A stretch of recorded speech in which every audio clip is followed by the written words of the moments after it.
ஓம் ஆறுமுக அரங்கமகா தேசிக சுவாமிகள் திருவடிகள் போற்றி. தவத்திரு குருநாதர் ஆசியால் அகத்தியர் சன்மார்க்க சங்கம் தூத்துக்குடி கிளை சங்கத்தின் சார்பாக 14/4/2026 தூத்துக்குடி தெப்பக்குளம் மாரியம்மன் கோவில் வளாகம் மற்றும் அரசு மருத்துவமனை வளாகத்தில் பசித்தோர் சுமார் 350 நபர்களுக்கு பருப்பு சாதம் சிறப்பாக வழங்கப்பட்டது. வழங்கியவர்கள் திரு P.K. பழனிவேல் அவர்கள் மற்றும் மல்லிகா ஏஜென்சி ஓனர் திரு ராஜா.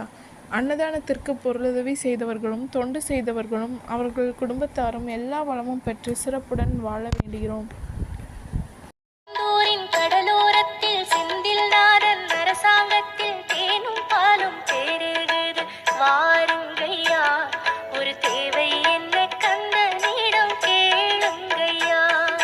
திருச்செந்தூரின் கடலோரத்தில் செந்தில் நாதன் அரசாங்கத்தில் தேனும் பாலும் தேடுகிறது வாருங்கய்யா, ஒரு தேவை